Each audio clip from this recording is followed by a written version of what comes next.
Hello everyone, my name is Gulfsha और आप सभी देख रहे हैं मेरा official channel DU education club. I hope आप सभी ठीक होंगे और अपनी अपनी स्टडी बहुत अच्छे से कर रहे होंगे। जैसे कि आप सभी को पता है, मैं आपको एजुकेशन की बुक पढ़ा रही हूँ और ये जो आपकी एजुकेशन है इसका नाम है environmental science theory into practices 1, जिसमें मैं आपको चैप्टर 4 तक सारी ही चीज़ें कवर करवा चुकी हूँ और हमारा चैप्टर 5 चल रहा है, जिसका हम पार्ट 1 ऑलरेडी कवर कर चुके हैं और आज हमारा चैप्टर 5 का पार्ट 2 होने वाला है। तो अगर आपने पार्ट 1 नहीं देखा है तो आप जल्दी से उसे चेकआउट कर लीजिए, क्योंकि वो बहुत ज़्यादा इंपॉर्टेंट है। यानी हम बेसिक चीज़ें पार्ट 1 में कवर कर चुके हैं, आज हम उससे आगे बढ़ने वाले हैं। तो अगर आपने उसे नहीं देखा है तो आप जल्दी से उसे चेक कर लीजिए एंड इसकी पूरी ही प्लेलिस्ट आपको डिस्क्रिप्शन बॉक्स में मिल जाएगी। आपका जो भी चैप्टर लेफ्ट हो तो आप उसे कवर कर सकते हैं एंड अपनी स्टडी अभी से स्टार्ट कर दीजिए, क्योंकि आपकी जो डेट शीट है, टेंटेटिव डेट शीट, वो डिक्लेयर हो चुकी है। आप मेरे चैनल के माध्यम से देख सकते हैं।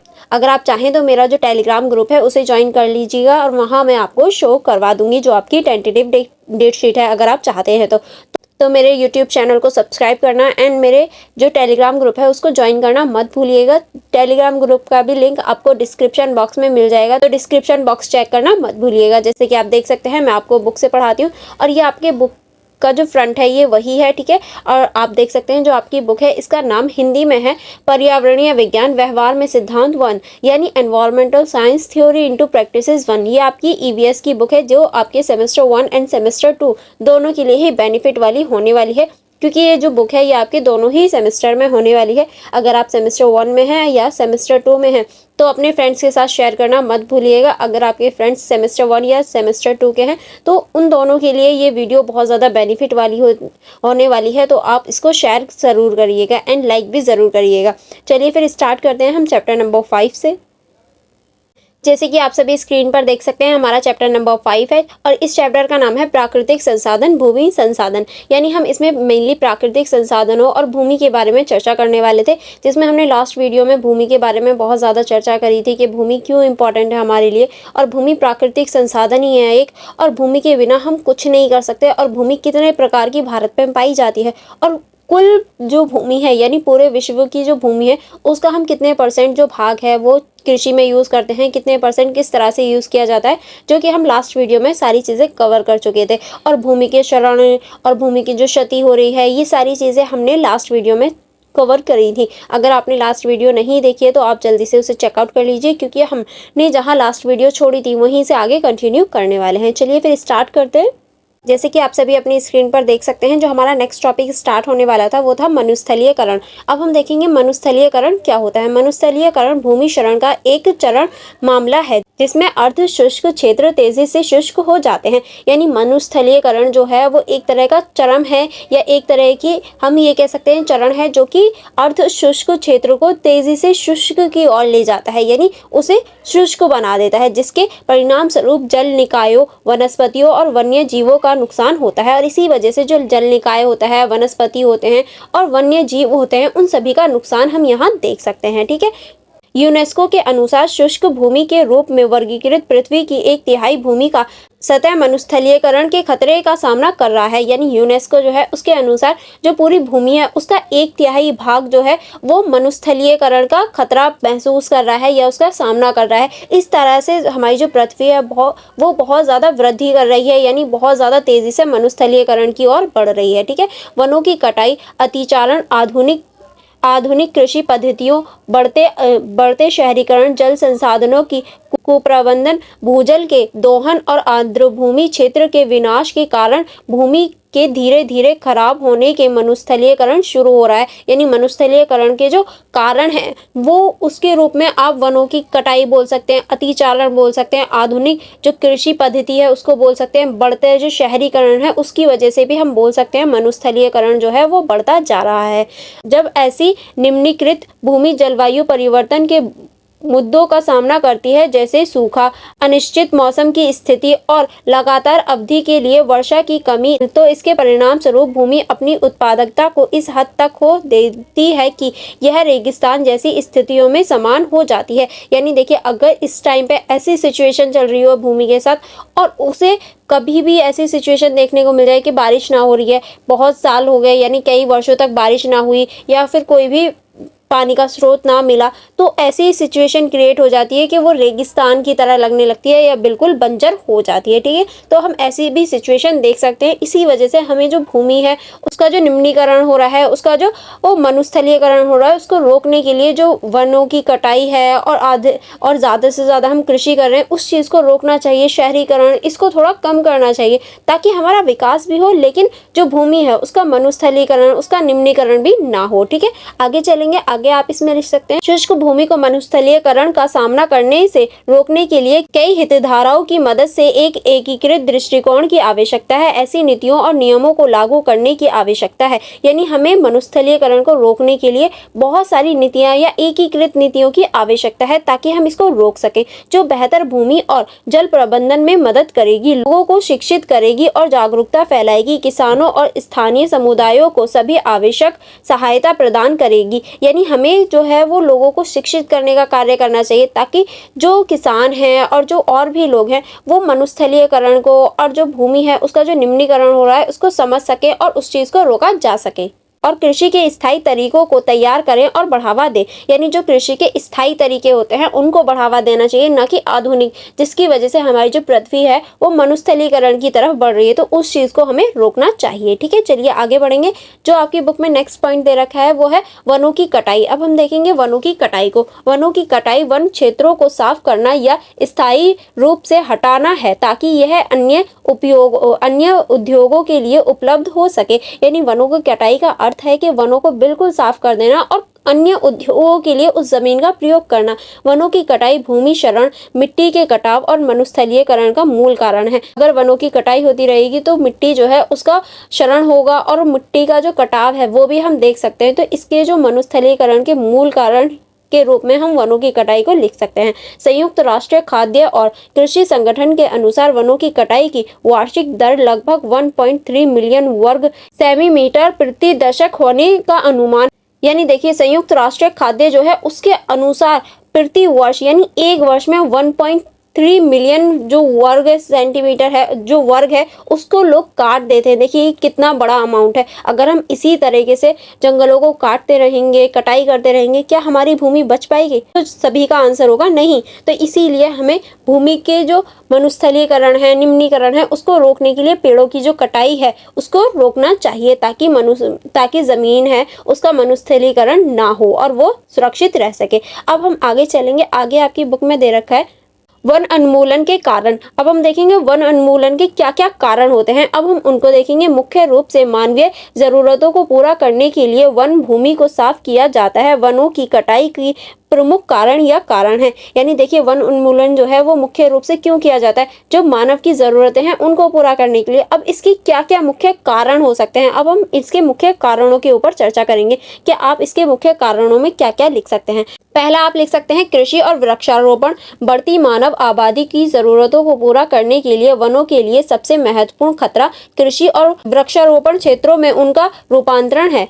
उष्णकटिबंधीय और उपोष्णीय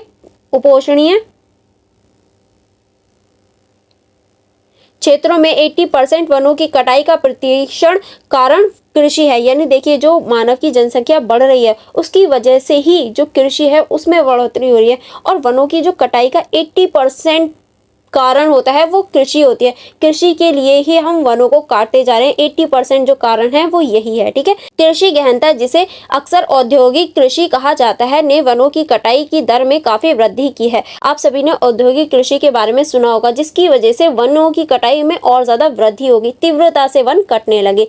स्थलीय और जलीय पारिस्थितिकी तंत्र को प्रभावित किया है और इसके परिणाम स्वरूप बड़े पैमाने पर जैविक विविधताओं का नुकसान भी हुआ है। यानी इसने स्थायी और जलीय जो पारिस्थितिकी तंत्र है उसको तो प्रभावित किया है और इसी की वजह से जो हमारी विविधताएं हैं, जैव विविधता है, उसको भी कहीं ना कहीं नुकसान हुआ है। ठीक है, आप इसमें नेक्स्ट लिख सकते हैं शहरीकरण। जो सेकंड कारण है वो है हमारा शहरीकरण। इसके अंतर्गत आप लिख सकते हैं शहरीकरण वनों की कटाई का एक और प्रमुख कारण है, जो बढ़ती जनसंख्या, पूंजीवाद और वैश्वीकरण का परिणाम है। आवासीय क्षेत्र, उद्योगों, वाणिज्यिक केंद्रों और सड़क, रेलवे आदि जैसी विकास परियोजनाओं की स्थापना के लिए वनों को साफ किया जाता है। यानी देखिए, जो शहरीकरण है उसकी वजह से भी तो वनों की कटाई होती है। जैसे कि आप देख सकते हैं, जो केंद्र बनते हैं, यानी वाणिज्यिक केंद्र हो गए, सड़क हो गई, रेल हो गई, इन सभी के मार्गों के लिए या इन्हीं को बनाने के लिए वन जो है उन्हें काट दिया जाता है। अब आप भी देखेंगे, पहले जो रोड होते थे उनके किनारे बहुत ज़्यादा हम जंगल देख सकते थे आसपास, बट अब वो धीरे धीरे कम होते जा रहे हैं, रेलवे लाइन बनती जा रही है, तो ऐसी चीज़ें हम देख सकते हैं। ठीक है, नेक्स्ट आप इसमें लिखेंगे खनन। धातु संसाधनों की बढ़ती मांग के साथ खनन का प्रमुख आर्थिक गतिविधियां बन गई हैं। बड़े पैमाने पर खनन कार्य, विशेष रूप से खुले करने वाली खनन तकनीकों का उपयोग करने वाली, परिणाम स्वरूप महत्वपूर्ण वनों की कटाई होती है। यानी देखिए, अब उत्खनन का जो कार्य था वो इतना हो गया है क्योंकि आर्थिक रूप में ये बहुत ज़्यादा लाभ कमाते हैं, और इसी वजह से जो उत्खनन कार्य है उसमें वृद्धि होती जा रही है और ये वनों की कटाई बहुत ज़्यादा करते हैं। ठीक है, चलिए आगे बढ़ेंगे। आगे जो नेक्स्ट टॉपिक है वो है हमारा खनन और बांध निर्माण के प्रभाव। यानी जो खनन होता है और जो बांध निर्माण होते हैं उनका क्या प्रभाव पड़ता है, चलिए इसे देखते हैं। औद्योगिक क्रांति के बाद से खदानें और बांध आर्थिक विकास के लिए आवश्यक चालक बन गए। 20वीं शताब्दी के उत्तरार्ध में विशेष रूप से विकासशील देशों में खनन कार्य और बांध निर्माण में भारी वृद्धि देखी गई। यानी देखिए, हम कह सकते हैं जो 20वीं शताब्दी थी उसके बाद में मोस्टली जो विकासशील देश हैं उनमें जो बांध निर्माण है और जो खनन का कार्य है उसमें वृद्धि होने लगी, यानी वो बढ़ने लगे। हालांकि खनन कार्य और बांध दोनों ही मानव समाज और विकास के लिए बहुत फायदेमंद है, लेकिन इनका पर्यावरणीय और आसपास रहने वाले लोगों पर विनाशकारी प्रभाव है। यानी हम कह सकते हैं ये दोनों ही कार्य बहुत ज़्यादा इंपॉर्टेंट है मनुष्य के लिए, विकास के लिए या उसे आगे बढ़ाने के लिए, लेकिन इनका जो प्रभाव है पर्यावरण पर, जो आसपास के लोग हैं उन पर बहुत बुरा प्रभाव देखने को मिलता है। ठीक है, तो ये जितने इम्पॉर्टेंट हैं उतने ही हानिकारक भी हैं, क्योंकि ये हमारे पर्यावरण को और जो आसपास में इनके रहते हैं, यानी जहाँ खनन कार्य होता है या बांध निर्माण होता है, वहाँ के जो आसपास के लोग होते हैं उन्हें बहुत ज़्यादा नुकसान देखने को मिलता है, और नुकसान ये चीज़ें करती हैं। तो जितना ये फ़ायदा करती हैं उतना ही ये नुकसान भी करती हैं। ठीक है, अब इसके अंतर्गत पहला पॉइंट आप लिख सकते हैं, खनन और वनों की कटाई के प्रमुख प्रभाव। यानी खनन और जो वनों की कटाई है उसके क्या प्रमुख प्रभाव होते हैं, चलिए देख लेते हैं। खनन और बांध निर्माण दोनों से बड़े पैमाने पर वनों और वनस्पतियों का नुकसान होता है, जबकि औद्योगिक खनन, विशेष रूप से खुले गड्ढे खनन, जंगलों के बड़े क्षेत्रों को साफ करने की आवश्यकता होती है। बड़े बांध निर्माण से वनों की वनस्पतियों के विशाल इलाकों का जलमग्न हो जाता है। यानी देखिए, जो खनन है, बांध निर्माण है, इसकी वजह से वनों के साथ साथ जो हमारी वनस्पति हैं उनको भी बहुत ज़्यादा नुकसान होता है, और बांध निर्माण भी बहुत ज़्यादा नुकसानदेह होता है। ठीक है, नेक्स्ट अब हम देखेंगे प्रदूषण। एक खनन कार्य के परिणाम स्वरूप वायु, जल और मृदा प्रदूषण होता है। यानी जो खनन कार्य होता है उसकी वजह से वायु, जल और मृदा तीनों तरह का प्रदूषण हम देख सकते हैं। वायु प्रदूषण भारी मशीनों और उपकरणों से निकलने वाले हानिकारक गैसें और खानों के अंदर से जहरीले गैसों के निकलने के कारण होता है। यानी जो वायु प्रदूषण होता है, जो उत्खनन की जो मशीनें होती हैं उनके अंदर से जो हानिकारक धुआं गैसें निकलता है या धुआं निकलता है उसकी वजह से होता है। वहीं जल प्रदूषण खदान के अवशिष्ट, चट्टानों और अवशेषों के सतह और भूगत जल के साथ मिल जाने के कारण होता है। और जो जल प्रदूषण होता है वो जो उत्खनन के टाइम पे जो चट्टानें वगैरह होती हैं उनकी जो मिट्टी होती है या उनके जो अवशिष्ट जल में जाकर मिल जाते हैं, भूजल में, उसकी वजह से भूमि प्रदूषण हो जाता है। बांधों के निर्माण की अवधि के दौरान जब भारी मशीनों का उपयोग किया जाता है तो वायु प्रदूषण हो जाता है। यानी जब बांध निर्माण होता है उस टाइम पे जो भारी मशीनों को यूज़ होता है उसकी वजह से वायु प्रदूषण होता है। तो हम सारे ही प्रदूषण देख सकते हैं। नेक्स्ट अब हम देखेंगे भूमि क्षरण और पानी की कमी।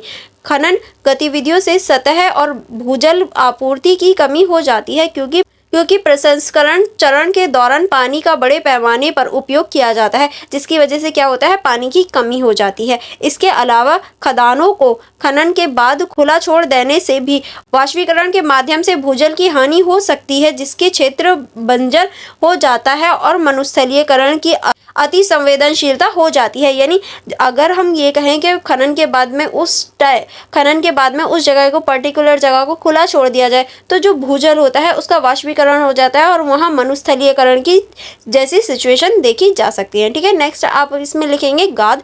बांध उद्योग द्वारा सामना की जाने वाली सबसे गंभीर तकनीकी समस्याओं में से एक गाद के जमाव है। यानी देखा होगा आपने, जो पानी होता है, आपने अगर किसी ग्लास में भी पानी रखा होगा, अगर उसमें कुछ मिट्टी वगैरह हो तो वो नीचे जम जाती है, उसी को गाद बोला जाता है। ठीक है, तो ये जो है ये बांध में एक महत्वपूर्ण और बहुत ज़्यादा बड़ी प्रॉब्लम के रूप में सामने आती है। ठीक है, चलिए आगे देखते हैं। आगे आप इसमें लिख सकते हैं गाद से भरा पानी भी टरबाइनों और अन्य बांध घटकों के घर्षण का कारण बनता है, जिससे उनकी बिजली उत्पादन क्षमता कम हो जाती है। और अगर गाद जो है वो बड़े पैमाने पर या बड़ी मात्रा में जम जाए तो बिजली उत्पादन में कमी आ जाती है। ठीक है, अब हम नेक्स्ट चलेंगे। नेक्स्ट है हमारा पारिस्थितिकी तंत्र और जैव विविधता हानि का प्रभाव।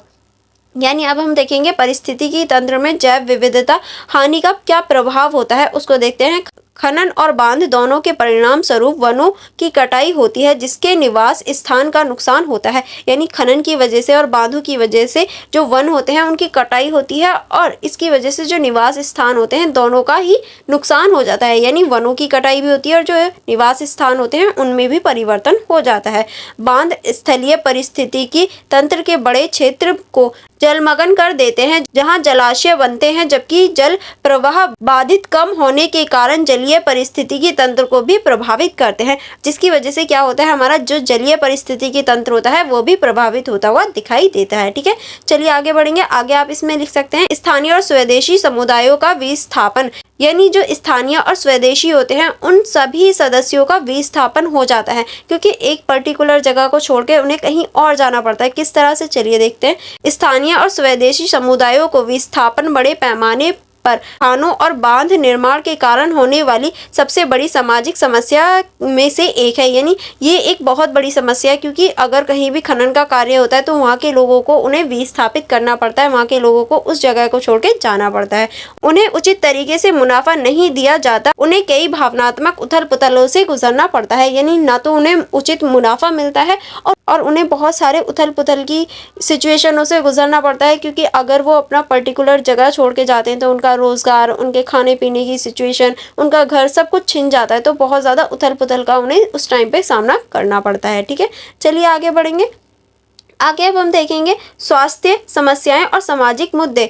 खानों में काम करने वाले लोगों पर खनन कार्यों का बाहरी स्वास्थ्य प्रभाव पड़ता है, क्योंकि वह लगातार खानों से निकलने वाली जहरीली धुएं, कचरे और जहरीली गैसों के संपर्क में आते हैं। कई देशों में खदान कर्मियों के पास उचित सुरक्षा उपलब्ध नहीं होती और वह दयनीय परिस्थितियों में काम करते हैं। यानी देखिए, जो खदानों में कार्य करते हैं उनका जो स्वास्थ्य होता है वो भी बेकार होता है, कि वो मशीनों से निकलने वाले धुओं और जो बहुत सारे केमिकल्स होते हैं उनके कांटेक्ट में रहते हैं, जिसकी वजह से उनकी जो सिचुएशन होती है वो बहुत ज़्यादा बेकार हो जाती है। और कई देशों में तो उनकी जो हालत होती है वो बहुत ज़्यादा दयनीय होती है। खानों और बांधों के कारण होने वाले प्रदूषण का आसपास के गांवों और कस्बों में रहने वाले लोगों पर भी प्रभाव पड़ता है। यानी जहां खाने और जो खदान होती है या बांध बनता है, वहां पर जो रहने वाले आसपास के जो गांव होते हैं, आसपास के जो कस्बे होते हैं, वहां तक उनका प्रभाव देखा जा सकता है। यानी बहुत बड़े पर्टिकुलर भाग में इसका प्रभाव देखा जा सकता है। ठीक है, चलिए आगे बढ़ेंगे। आई होप आपने अभी तक मेरी वीडियो को लाइक कर दिया होगा। अगर लाइक नहीं किया है तो आप जल्दी से इसे लाइक कर दीजिए। ओके, चलिए आगे बढ़ेंगे। आगे अब हम देखेंगे भूमि संसाधनों के सतत प्रबंधन के लिए कदम।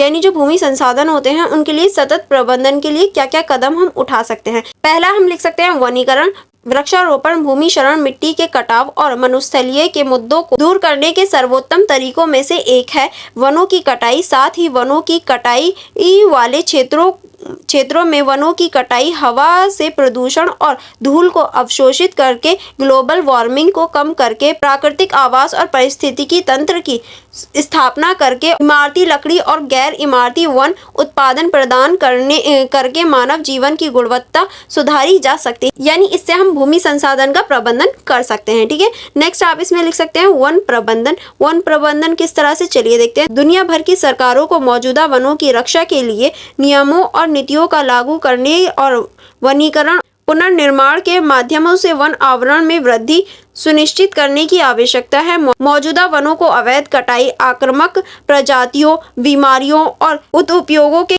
खतरों से बचाना सरकार और नागरिकों दोनों की जिम्मेदारी है। यानी और जो वन बचे हैं या और जो वन हैं उन सभी की रक्षा करना, उन्हें बचाना, पर्टिकुलर क्षेत्र को जो चराई होती है या फिर ये कहें बहुत ज़्यादा सिंचाई होती है, उन सभी से बचाकर वनों को रखना अब सरकार और जो हमारे लोग हैं यानी हम लोग हैं सभी की जिम्मेदारी हो जाती है। ठीक है, नेक्स्ट आप इसमें लिख सकते हैं खेती के तरीके। कीटनाशक, उर्वरक और अत्यधिक सिंचाई के उपयोग को कम करने के लिए खेती के नए तरीकों को लगातार विकसित करने की आवश्यकता है। मिश्रित खेती, जैविक खेती, चावल मछली पालन, पानी के संरक्षण के लिए सिंचाई तकनीकों में सुधार, खाद का उपयोग, जलीय किस्म के बीजों का उपयोग करना सभी तरीके हैं जिसका उपयोग मिट्टी की उर्वरकता को बनाए रखने के लिए किया जा सकता है और कृषि उत्पादकता में सुधार किया जा सकता है और इन सभी को अपनाकर हम कृषि उत्पादकता में सुधार कर सकते हैं। नेक्स्ट आप इसमें लिख सकते हैं ठोस अपशिष्ट प्रबंधन। प्रभावी ठोस अपशिष्ट प्रबंधन तकनीकों, प्रथाओं का विकास, लैंडफिल और भूमि पर अन्य क्षेत्रों में कचरे के डिपिंग को कम करने, गैर बायोडिग्रेडेबल और मिट्टी के मिश्रित होने वाले अन्य जहरीले यौगिकों की मात्रा को कम करने के लिए महत्वपूर्ण है। यानी ये सभी कदम बहुत ज़्यादा महत्वपूर्ण है मिट्टी के क्षरण को रोकने के लिए। अब यहाँ आपके पार्ट से कुछ क्वेश्चन दे रखे हैं जिनके आंसर आपको मुझे कमेंट बॉक्स में देना है। ओके, चलिए देखते हैं कौन कौन आंसर दे पाता है। अब यहाँ आपके पार्ट का जो सारांश है वो स्टार्ट हो जाता है क्योंकि आपका ये जो पार्ट है या ये जो चैप्टर है वो पूरा ही कंप्लीट हो जाता है।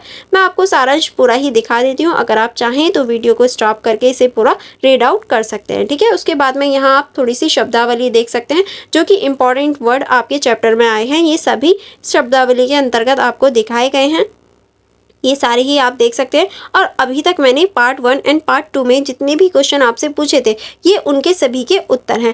पहले आप मुझे उत्तर देना, फिर उसके बाद में आप इन्हें चेक कर सकते हैं आपका उत्तर और ये जो दिया गया उत्तर है ये सेम है या नहीं, जिससे आपको पता चल जाएगा कि आप कितने ध्यान से पढ़ रहे थे या आपका ध्यान कहाँ था। ओके, चलिए फिर आगे बढ़ेंगे। आगे कुछ क्वेश्चन दे रखे हैं जैसे कि आप देख सकते हैं और यहाँ पर ये पूरे ही आपकी जो ये चैप्टर है वो कंप्लीट हो जाता है। आई होप आपको पूरा ही चैप्टर अच्छे से समझ में आ गया होगा। फॉर मोर कनेक्टिविटी आप मेरे टेलीग्राम ग्रुप को ज्वाइन कर सकते हैं जहां मैं मोर इन्फॉर्मेशन देती हूं अपनी वीडियोस के रिगार्डिंग और सोल के रिगार्डिंग मैं आपको वहाँ इन्फॉर्मेशन दे देती हूँ, तो आप उसे ज्वाइन करना मत भूलिएगा। एंड आप मेरी इंस्टा आईडी को भी चेकआउट कर सकते हैं, वहाँ पर भी आपको अपनी स्टडी से रिलेटेड सारी ही इन्फॉर्मेशन मिल जाएगी। ओके, चलिए फिर मिलेंगे हम नेक्स्ट वीडियो में। आप मेरी वीडियो को लाइक करना एंड अपने फ्रेंड्स के साथ शेयर करना मत भूलिएगा, क्योंकि जिस तरह से मैं आपके लिए मेहनत कर रही हूँ आपका भी थोड़ा सा फ़र्ज़ बनता है कि आप मेरी वीडियो को शेयर करिए। चलिए फिर मिलेंगे नेक्स्ट वीडियो में। Thank you for watching everyone.